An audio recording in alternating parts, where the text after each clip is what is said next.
이렇게 되면 문구가 좀 바뀌어야 될 수도 있지 않을까, 뭐 그런 생각도 좀 해봅니다. 5분 투자로 10억을 아껴보자. 안녕하세요. 직방TV 절세여신 제네시스입니다. 요즘 들어서 바뀐 세금, 정책 굉장히 많이 헷갈리고 계시죠? 오늘은 분양권에 대해서 가져왔습니다. 지금도 이제 매수할 수 있는 분양권이 있는지는 많이 없겠지만, 만약에 반대로 취득하려고 한다, 이런 경우에 어떤 세금 이슈가 있을까, 여기에 대해서 바뀐 분양권 세금 한꺼번에 총정리 해보도록 하겠습니다. 소득세법 88조를 보면, 자, 분양권이란 주택법 등 대통령령으로 정하는 법률에 따른 주택에 대한 공급 계약을 통하여 주택을 공급받는 자로 선정된 지위를 말한다. 지위. 물론 이 해당 지위를 매매, 분양권 같은 경우 전매죠. 그리고 이제 등의 방법으로 취득하는 걸 다 포함하는데, 중요한 거는 주택이 아니고 지위라는 거. 요걸 알아두시면 되겠습니다. 앞서 방금 전에 살펴본 것처럼 분양권은 주택이 아니에요. 주택을 취득할 수 있는 지위, 그 권리라는 거죠. 따라서 이런 논리이기 때문에 주택수에 포함이 안 되는 거죠.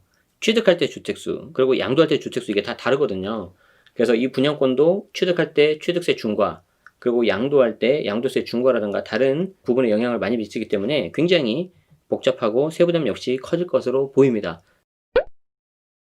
강조드리고 싶은 거는 세 가지예요. 세 가지. 자, 하나씩 살펴보도록 하죠. 먼저 첫 번째, 2020년 8월 12일 이미 이제 지났죠. 현재 바로 지금 적용받고 있다는 건데, 자, 요 날짜부터, 즉 이제 8월 12일부터 취득하는 분양권의 경우에는 취득세 중과 판단할 때 주택수에 포함이 돼요. 취득하고 양도, 이렇게 두 가지를 여러분들이 다 체크하셔야 되는데, 이 취득세 중과 판단할 때 분양권도 주택수에 포함이 되는데, 그 날짜가 8월 12일이다. 분양권 및 입주권도 취득세가 중과되는가? 자, 법 시행 이후 신규 취득분부터 적용이 된다. 그러니까 기존에 있는 거는 괜찮고, 법이 시행되고 나서 그 이후에 신규로 취득하는 거, 이 날짜가 8월 10일이라는 거죠. 그래서 취득세 따질 때 이 분양권도 들어간다는 거죠. 입주권, 그리고 주거용 오피스텔도 들어간다는 거 한꺼번에 알아두셔야 되고요.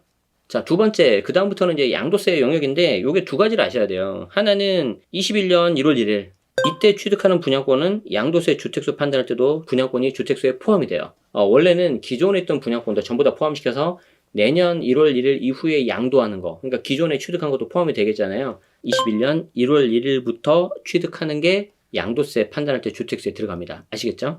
자, 그래서 제가 한 가지 사례를 가져왔는데, 참고로 이 사례는 제가 만든 건 아니고 국세청에서 나온 부동산 백문백답이라고 있어요. 하도 이제 요즘에 세금 많이 바뀌고 하니까 과세 당국에서도 사례별로 이렇게 엮은 거죠. 1세대 1주택자가 21년 4월 2일 분양권을 취득한 경우에 1세대 2주택에 해당되는 거냐? 21년 1월 1일 이후에 취득한 분양권이기 때문에 주택수에 들어간단 말이에요. 이때 주택수는 양도세 판단할 때 주택수. 그러면 이게 비과세가 되는 게 안 될 수도 있거든요. 그러면 이 경우에는 일단 주택수가 2주택이라는 거죠. 양도세.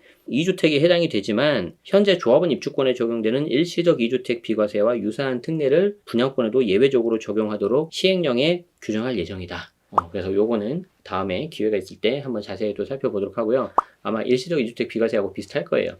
분양권 등기하고 나서 얼마 안에 팔면은 비과세 해주겠다. 아마 그런 내용이 들어갈 것 같은데, 21년 1월 1일 이후 취득한 분양권은 양도세 판단할 때도 주택수 들어간다.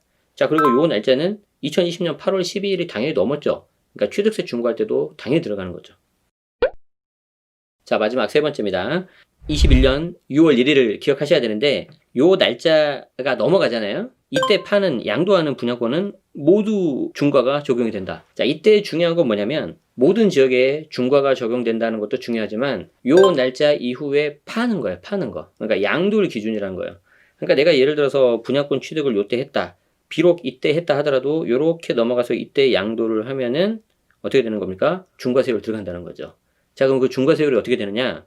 굉장히 세요. 굉장히. 기존에는 조정 대상 지역에 있는 분양권만 했고요. 보유기간 불문 50% 이렇게 됐는데, 모든 분양권이 되는 거고, 1년 미만 70%, 1년 이상 60% 이렇게 바뀌어요. 그러니까 조정 비조정 상관없고, 양도일 기준으로 해서 취득일 역산해서 1년 미만이면 70, 1년 넘었다 하더라도 60.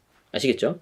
그래서 혹시 재테크용으로 내가 분양권을 좀 매수했다, 적당히 팔려고 한다, 그런데 21년 6월 1일 되기 전에 파시는 게 좋겠죠.